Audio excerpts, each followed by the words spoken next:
Aujourd'hui, j'aimerais parler d'un sujet qui me tient terriblement à cœur. C'est le sujet d'élever ses connaissances. Donc, tout le monde aurait été, et d'ailleurs d'autant plus de nos jours, doivent élever ses connaissances et doivent garder un rythme où ils apprennent continuellement parce qu'on n'a jamais fini d'apprendre et apprendre en continu, c'est extrêmement important. Et pour parler de ce sujet extrêmement captivant et passionnant, j'ai une invitée très spéciale, Madame. Madame Vincienne Beguin. Voilà, merci de la présentation. Alors, élever ses connaissances. Élever ses connaissances, je pense que c'est un sujet extrêmement important parce qu'au plus on connaît de choses, au plus on a une vision avec un angle extrêmement ouvert sur le monde. Au plus on peut parler de choses avec tout le monde. Et puis pour soi, personnellement, c'est hyper important de se cultiver, de connaître son histoire.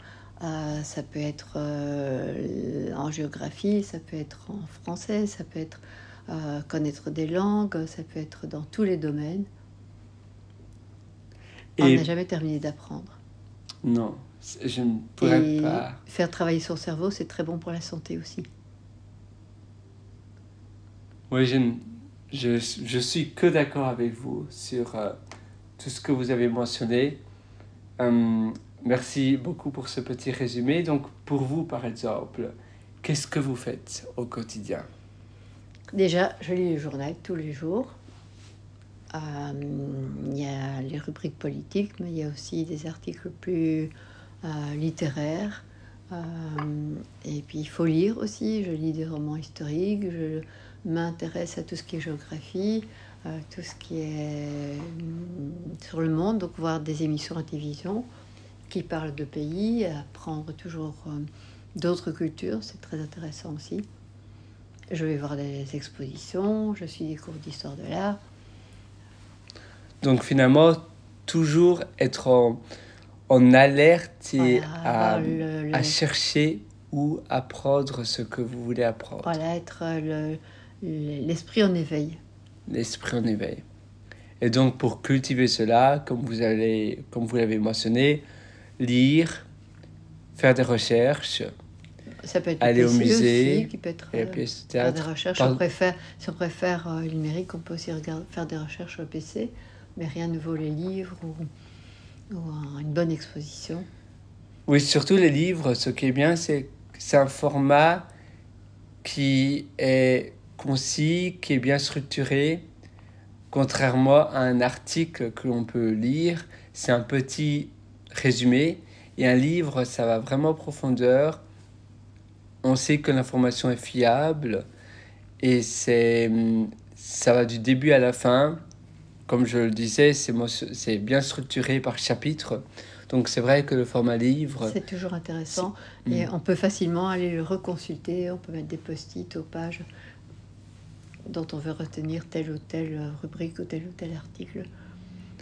Les livres politiques aussi, c'est très intéressant. Suivre la politique. Des biographies, ça peut aussi aider. Oui, aussi, bien sûr.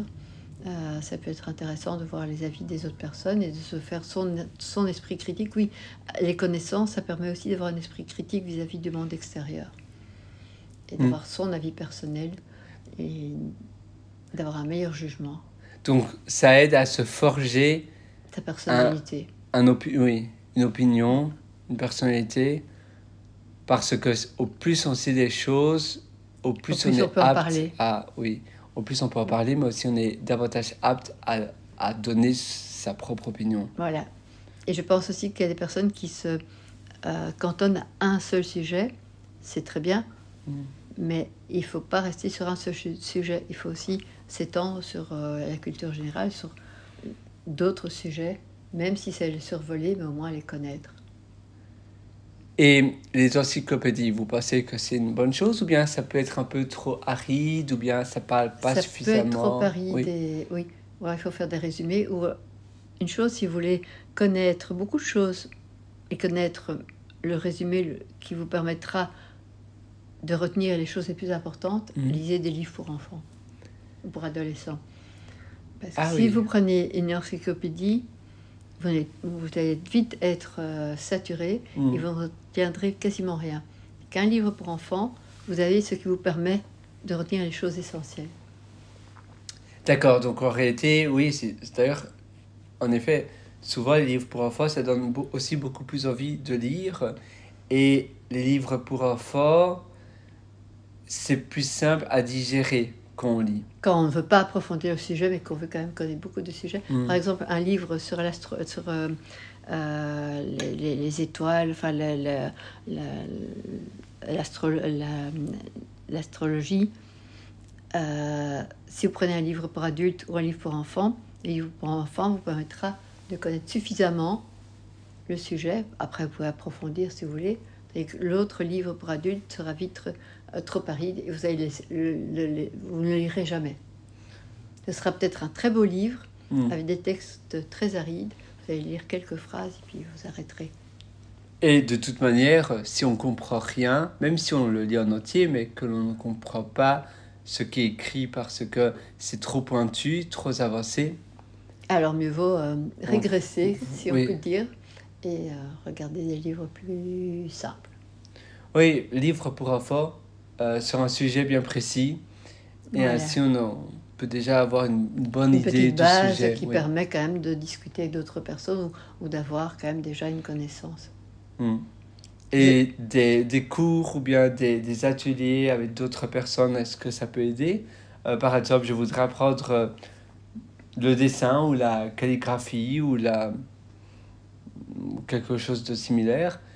Est-ce que c'est mieux que j'achète un livre qui m'apprend à faire cela ou bien que je m'inscrive à un cours? Si le sujet vous intéresse vraiment, que vous avez le temps et la possibilité de suivre un cours, que c'est un bon cours, alors autant suivre le cours. Quitte à le compléter avec des livres si on est passionné. Ah oui. Donc apprendre à nouveau par la pratique, c'est ça qui fait toute la différence. Théorie, c'est bien, apprendre par soi-même, la théorie, lire, mais toujours la pratique être à l'écoute. illustre bien la théorie. Je vois. Et qu'en pensez-vous vous savez, écouter par exemple des interviews de personnes ou bien la radio au lieu du journal? Est-ce que la radio, c'est pas un peu plus fast-food? Oui, fast-food un peu plus... c'est plus difficile à retenir, c'est un bruit de fond. Et le format lecture est peut-être plus... il faut plus de temps, parce que quand on lit, on ne sait pas faire autre chose. Mais la radio, on va plus en profondeur. On peut conduire et écouter la radio. Ça dépend aussi si on a une mémoire auditive ou une mémoire plutôt visuelle. D'autres personnes retiendront mieux dans un livre et d'autres vont très bien retenir en écoutant la radio, par exemple quand ils conduisent. Donc pour cela, il faut se connaître. Il faut savoir si on a plus une mémoire auditive. Et connaître ses goûts. Si on n'aime pas les livres, qu'on veut quand même se cultiver, autant écouter les radios. Si on adore les livres, qu'on aime bien le toucher, sentir un livre, en avoir dans sa bibliothèque pour aller consulter, c'est mieux support papier. On peut faire les deux aussi. Ah oui, le mélange des deux, bien sûr. Et pour vous, quelle est votre technique pour lire un livre, mais rapidement? Parce que parfois, il y a des chapitres qui sont moins intéressants. Et comment savoir si ce livre-là, avant de l'acheter, est intéressant? S'il va vous plaire. Savoir si un livre est intéressant. Oui, donc, premièrement, comment vous faites pour... Vous avez un livre, par exemple, sur l'histoire d'une ville ou d'un pays, mais il y a certainement certains chapitres qui sont moins intéressants. Donc, comment vous faites la séparation et sélectionnez ce que vous voulez savoir et l'information que vous savez qui est intéressante et pertinente, parce que dans un livre, il y a de l'information superflue qui est finalement un peu des mots qui sont là simplement pour rallonger ou pour avoir le nombre de pages que l'éditeur voulait du livre, mais qui ne sont pas très intéressantes. Et puis, l'essentiel. Donc, comment vous savez où trouver, comment avoir le jus, ou plutôt le concentré, l'information réelle du livre. En fait, d'abord, il faut déjà regarder les titres des chapitres, des chapitres, et commencer un chapitre, voir s'il est intéressant, et d'après ça, sélectionner ceux qui sont le plus aptes à être retenus.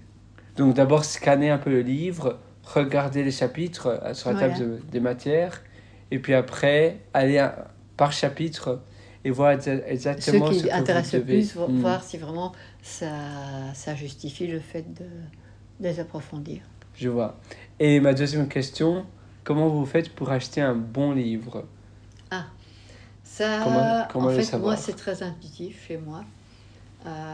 Il se fait que je tombe toujours sur les bons livres. Mais de manière inconsciente. Oui, mais bon, sinon, il faut mieux se renseigner, demander éventuellement aux libraires, si c'est une bonne librairie. On peut avoir des conseils très judicieux. Il y a des librairies aussi qui mettent des petits papiers avec les résumés des livres. Ah oui. On peut se baser là-dessus. Bon, il faut aussi avoir son avis personnel. Il faut surtout pas choisir un livre par rapport à la couverture. Parce que la couverture peut être très attirante et le livre peut être tout à fait nul ou pas. Donc il faut vraiment un peu se renseigner. Si on n'est pas intuitif ou si on n'agit pas de manière intuitive pour choisir un livre et qu'on est calé un peu devant le choix, se renseigner, voir éventuellement des résumés. Parfois, il y a des résumés de livres sur PC, parfois dans les journaux, ils en parlent. Demander au libraire, c'est une bonne librairie. Pas hésiter de demander au libraire. Je vois. C'est la meilleure façon. Donc pour vous, les critiques des livres, les avis sont moins importants. C'est pas parce qu'un livre est excellent dans les critiques et que tout le monde dit il faut absolument lire ce livre-là, ça ne veut pas dire que ce sera nécessairement. Le meilleur. Oui. Pas nécessairement. Ça peut très bien être, mais pas nécessairement. Mais parfois, c'est les livres moins connus, moins populaires, qui sont parfois les meilleurs. Il faut voir le marketing aussi, il faut voir le lancement d'un livre, comment il a été fait. Il y a des livres qui sont excellents, qui ne sont pas mis en valeur. Oui, il y a d'autres livres. Voilà, il y a d'autres livres que tout le monde dit, oh, tout le monde se l'arrache, mais en réalité, le livre n'est pas spécialement intéressant. Et il faut voir aussi quel niveau des gens qui s'arrachent tel ou tel livre. Ah oui. Ça peut être un livre tout public, mais qui soi-même ne va pas être quelque chose d'intéressant pour soi. Oui, c'est sûr. Certaines personnes, à nouveau, il faut identifier qui dit du bien du livre. Et si ce sont des personnes complètement différentes de vous, certainement que ces gens-là n'ont pas les mêmes intérêts. Oui. Et à nouveau, à l'inverse, si ce sont des personnes tout à fait comme vous, qui sont dans le même centre d'intérêt, qui ont les mêmes niveaux d'exigence, ils vont certainement, ça veut dire certainement, si eux, ils ont aimé le livre, certainement que vous aussi. J'aimerais le lire. Ouais. Eh bien, très bien, c'était une discussion très enrichissante. C'était un très beau début pour toutes les personnes qui nous écoutent et qui souhaitent augmenter et plutôt élever leur niveau de connaissance. Et si ça peut leur donner envie. Envie aussi d'être curieux. Parfois, on est un peu paresseux intellectuellement. On dit oui, je lirai ce livre-là plus tard, je ferai cette exposition-là plus tard. Non, il faut le faire. Et au plus on le fait, au plus on a envie. Et au plus on a envie, au plus on se cultive. Et au plus on se cultive, au plus on se sent... on élève son esprit et sa culture générale et son esprit critique et sa confiance en soi. C'est un cercle vertueux, finalement. Voilà, et son envie d'étendre ses connaissances avec des personnes de plus en plus pointues et cultivées. Donc finalement, oui, grâce à cela, c'est un investissement pour nous-mêmes qui nous ouvre des portes. Et oui, comme vous l'avez très bien dit, c'est une habitude à avoir. Au plus on le fait, au plus ça sera naturel de le faire. Exactement, c'est comme manger, au mieux on mange, au mieux on se sent, au mieux on se cultive, au mieux on se sent, dans sa tête. Oui, c'est vrai d'ailleurs, pour raconter une histoire, mais pour ma part, avant je regardais plus des vidéos bas de gamme qui qui m'apportait très peu et je me sentais mal. Et maintenant, c'est seulement des vidéos ou la même chose pour format texte ou audio, seulement des choses dans mon domaine et où j'apprends énormément et je me sors tellement bien parce que je ne vois plus ça comme une perte de temps, mais au contraire, je me dis, aujourd'hui, eh bien, grâce au contenu que j'ai consommé, je me sens premièrement euh, plus intéressant, non, mais je sais que je connais davantage de Voilà, choses, c'est ça. j'augmente ma confiance en moi et Et la possibilité j'ai dû d'échanger avec des personnes de plus en plus intéressantes également, aussi. tout à fait, oui. Et aussi, on augmente pour soi-même, j'ai envie de dire, on augmente la manière dont on perçoit les choses. On se dit, maintenant, au lieu d'être naïf ou d'hésiter à faire quelque chose, parce que je connais très bien mon sujet, eh bien, je vais pouvoir prendre des meilleures décisions. Je vais avoir une meilleure confiance en moi en conseillant d'autres personnes ou bien même dans notre métier. On, on sait qu'on est légitime. Voilà. Et je pense qu'être légitime et savoir que ce que l'on dit, c'est pas du charabia, mais quelque chose Ça vient de que, sources intéressantes, voilà, bien que ça sûr. vient de sources intéressantes et que ce que l'on dit est censé, eh bien, c'est très intéressant, c'est très important. Eh bien, oui, je vous remercie encore de cet échange également très Très enrichissant. intéressant, voilà. Voilà, et sur ce, eh bien, je vous souhaite tout le meilleur également pour vous élever, pour continuer, parce que finalement, il n'y a pas de fin. Non, Euh, il y a la toujours culture, plus. il y a toujours, c'est ça qui est bien, Il n'y a c'est qu'il y a jamais de toujours, sommet. toujours autre chose. Il n'y a pas de limite. Non. À vous C'est aussi, illimité. bonne continuation dans la culture. Je vous remercie et excellente journée. À vous aussi.